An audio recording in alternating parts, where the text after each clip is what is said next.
Welcome to the Money Watch Show. It is Tuesday, March 5th, and we are here trying to help you make better financial decisions, or maybe a proactive financial decision.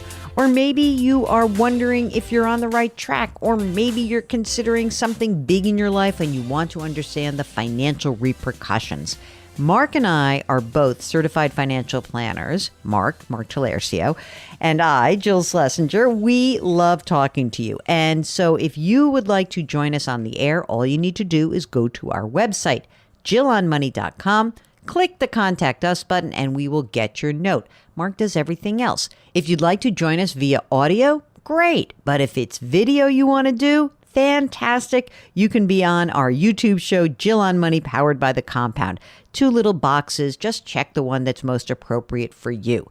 While you're on the website, don't forget to check out Jill on Money Live. That is our subscription service. For $35, you have access to quarterly live webinars and great bonus video and audio content. Our next webinar is coming up. It's on the 19th of this month at 7 p.m. Eastern Time, and we have Cal Newport joining us. He is amazing. He is a best-selling author, digital minimalism, deep work. His newest book is called Slow Productivity: The Lost Art of Accomplishment Without Burnout. Who doesn't need that? This is right in our sweet spot of the folks who join us all the time for all of our programs. So if you want to join us for Cal Newport, you've got to be a member of Jill on Money Live. Again, it's just $35. So let's not get too crazy about that. That's a pretty reasonable price, isn't it? Today, we are going to talk to Dave, who's on the line from Georgia. Hey, Dave, what's going on, man? Hi, guys. What brings you to us, sir?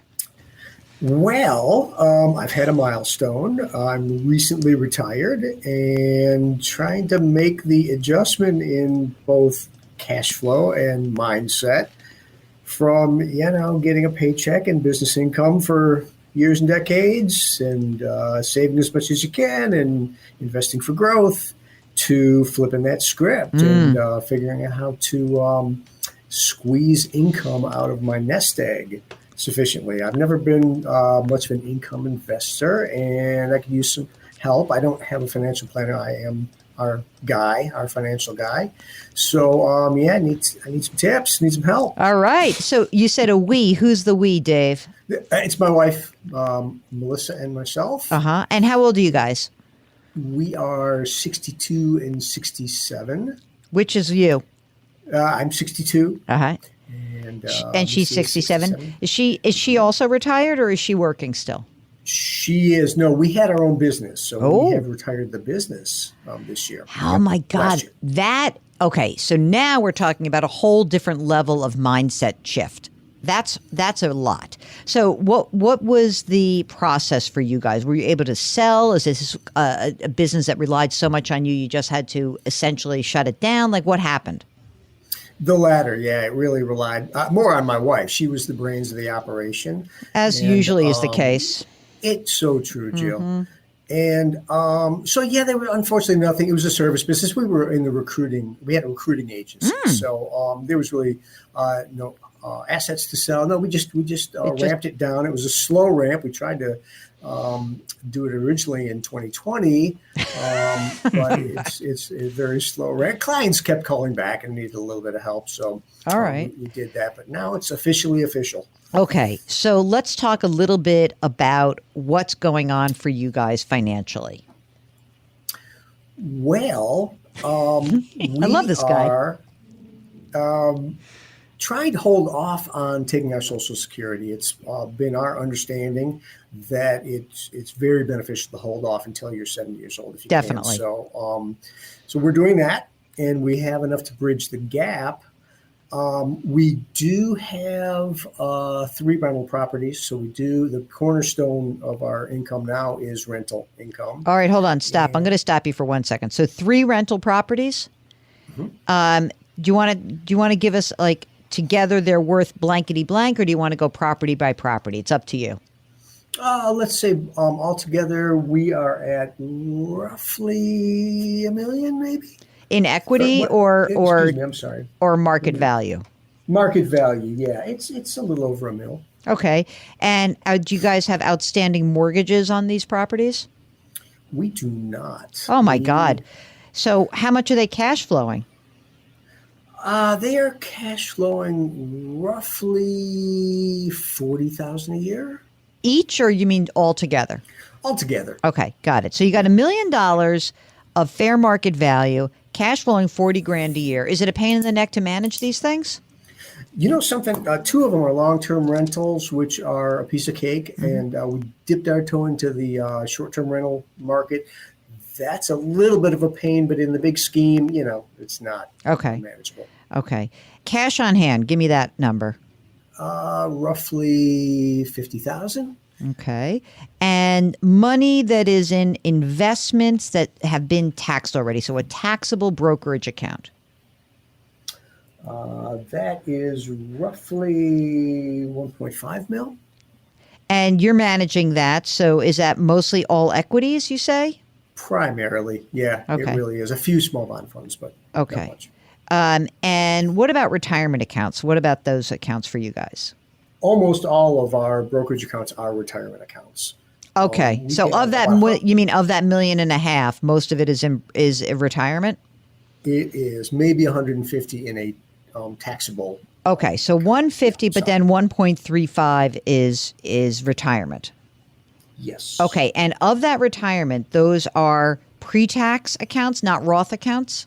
Correct. I did not do enough Roth investing. I wish I had. It's mostly traditional IRAs and Okay. SEPs. Okay. Well, when you guys were running a business, SEP was like the golden plan. So I understand that. So I got the cash, I got the brokerage. What about your primary residence? How much is that worth? We just bought that, and we are at about 700,000. We do have a small mortgage on that of 250. And what's the interest rate? A little teeny bit over 6. Okay, like Mark. 6-ish, I'll call it.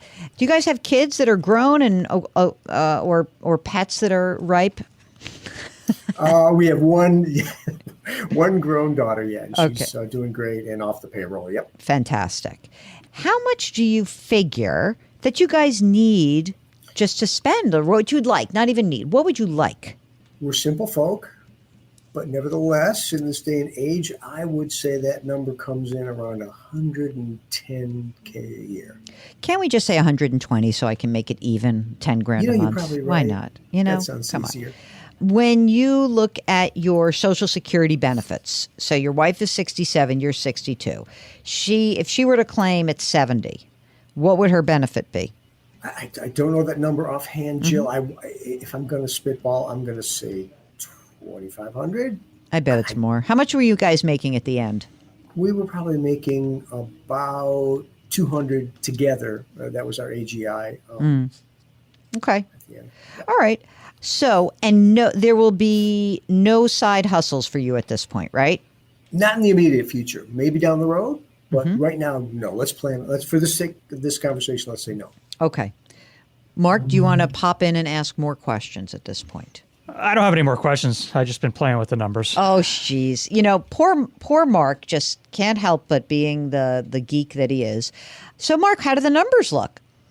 I mean, if they need $120,000 a year, based on what they have right now, it's a little short. So, what's the remedy, man? They have a lot of real estate equity. I mean, 40 grand on $1 million not a lot. of equity is not a lot. It's not a That's lot. what jumped out to me. It's like 4%. So, I mean, okay, it's all right, but how, like that short-term rental that you're like, it's not so great. What's that property worth? 416. And there's no mortgage outstanding. Correct. I need that money. Is there a short-term capital gain on that? A tiny one. We've only had it a couple of years. Okay, so there's a So, small a tiny gain one. on that one. Yeah. And in your brokerage account, any losses or all gains? The 150. I would say all gains. Mark, I want to sell that short-term one. What do you think? I want that 400 to go into the brokerage account. I want there to be 550 there. The reason why we are looking at this and feeling somewhat worried is that, you're retired. I get it. And I get that, closing a business down is hard. But we're looking at 3 decades of financing in the future. That is a lot of living to do. And so I think there are a couple of different ways to think about this. Your primary residence you want to stay there. That's like your forever house, right? Yes. So, I mean, if I had the $1 million, just pretend there was no tax liability, and I took the $1 million, Mark, if I put the $1 million into the brokerage, and now instead of having 150, now he's got 1.15 million in the brokerage, 1.35 in the retirement. How do you feel now about, and then let's just say, we don't have that cash flow, right? But we'll get $5,000 a month. We'll get about $5,000 to $6,000 a month from their from Social Security. Now, how do you feel about this? I feel better because, you're not going to be pulling out of that for the foreseeable future. We just got to get to Social Security. Exactly. So how do we get to Social Security? That's really the question. To get to Social Security, we need access to money, but we also need money to keep growing. You know what would work really great, Dave? If you and your wife could make some money for 5 years. Like we could give, if you could get some income over the next 3 to 5 years, I think that would be a huge, huge, huge benefit. So what I would say is this. I think that, first of all, do get clarity on what your Social Security benefit will be at age 67 and then at age 70. That's number one. And number two. Then I think you guys need to really think about whether or not it makes sense to sell these rental properties, have access to the money, unless you think you're just under market on your rents and that you could really, it wouldn't be 40 grand a year. It's really more like, we love our renters, but, if we really were at 60, it looks a lot better. 60, I'm like, oh, okay, maybe. That would That's help. a little bit of it, yeah. I've gotten in trouble by undercharging people for rent. Yeah. My wife has gotten me a few times. I hate squeezing people. Well, I mean, you're not. So here's a question. Do you want to squeeze them or do you want to squeeze you? But you get where I'm saying? Absolutely. How do you guys feel? I mean, you've just done this. So, I mean, I feel like it's tough to gear yourself up again. But could you, you're young. Is there something that you think you could do as a side hustle for the two of you? Oh, I the word retirement, I use that word loosely because, I think there's another chapter for me. I don't know exactly what it is yet. Yeah, absolutely. I am open to that or doing something on my own, a little entrepreneurship of some flavor. I just figured with this nest egg and these brokerage accounts, surely we can get enough dividends somehow, some way. Yeah, the problem is that you can get either dividends or appreciation, right? You can get interest, dividends, appreciation. Right now, on $1.5 million, just back of the envelope, one nice thing to think about is I could have a safe withdrawal rate. I'm a wimp, so some people use 4%. I use more like 3.5% or 3%. But if you said 4% and you had every $1 million, you can have 40 grand, right? You could take it out and it would still last you.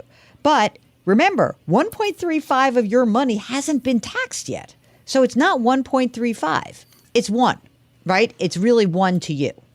So, I think that if you're looking at having expenses of 10 grand a month, then we have to be cognizant of the fact that before you get to Social Security, we might blow through a lot of this money. And I think that's what you're raising, right, Mark? That if we were closer to Social Security, you'd feel more comfortable. Yeah, either that or they reduced the monthly nut. I don't know. I don't know if that's doable or not. 10 grand a month. It's how bad do you want it? Yeah, but if you have another chapter in you, and you and your wife both feel like a side hustle is something that's doable, then I think this becomes a lot easier. But your problem isn't. Yes, should you have some bonds in your portfolio? Sure. Absolutely. But that's not the issue. I want to not touch that $1.35 million for at least 5 or 6 years. I need that to grow. Oh, I just think of that 1 million in equity, and I think if that had been in the market in a year like last year. I know, but it wasn't in the market when it was the year before when we lost. Yeah, I know, but 40 grand a year for me is not enough. Well, it's not enough out of an illiquid asset. That's No. what I would say. I need to get paid more to take on the risk and the pain in the ass part of it. So that's just me. But look, I think it is worthwhile running through these numbers. And by the way, I know you're your own financial advisor. It might not be the worst thing in the world for you guys to run through a financial plan with somebody who's fee only, pay someone $5,000 or whatever it is going to be to get some semblance of a plan together and see what the options are, or for you to do that yourself. Now you're retired. Now you can do it yourself. But like, I do think there's a gap here. And I'm a nervous Nelly. So is Mark. So our job is to just outline like, hey, it could work if everything goes right. But that's not what we do. I mean, you've got about 80,000 of pretty solid income right now each year, but you need 120. Right. So 80 is a little bit different than 120. And I don't know where 40 is coming from. Maybe 40 is all your fun. And I don't want to cut all your fun out, right?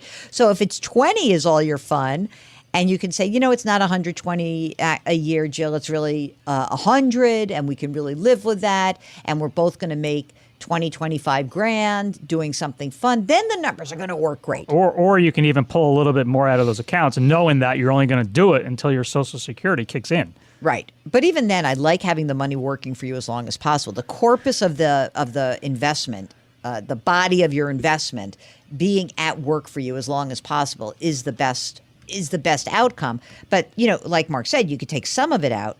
But like right now, even if I took money out of the pre-tax account, and yes, it is fine, you'll take it out, you'll be at a low tax bracket.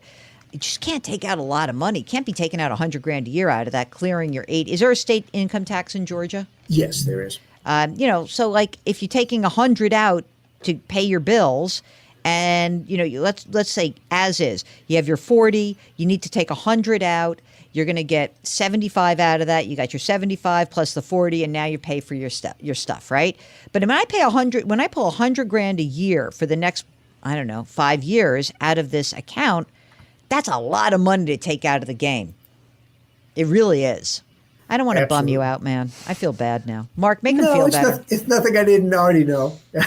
We've had these conversations, my wife and I, already, and particularly about that one rental property. And it's just a matter of finding something better to do with that equity. Mark, you're saying you'd rather have seen it in the market growing. Well, if you're only getting $40,000 a year, I would rather have it in the market. But that's just me, I mean, if you can increase the rents, if you can get more in rent and then sell that one property to kind of offset that loss, and then you'll have that money freed up, that could be the answer. Yeah, exactly. So let's have a conversation with the wife. Let's have a discussion, and let's put pen to paper, and you guys start to figure out what exactly the next few years can look like for you. If you would like to come on the air with us, all you need to do is go to JillOnMoney.com and click the Contact Us button. Hey, while you're there, check out our free weekly newsletter, and you can also check out my book, which is now out in paperback, thanks to all of you who have been sending me pictures from airports, because it did hit the bookshelves in all the big airports around the country. So that's cool. It's the Great Money Reset. All right, Mark Tallarico, he is the co-host, executive producer, and king of all things web of this program. We're distributed by Paramount Global. We drop our episodes every Tuesday and Thursday, and we would love it if you could leave us a rating and review. Try to do something nice for someone else today. Change your work, change your wealth, change your life. Thank you for listening, and we'll talk to you on Thursday.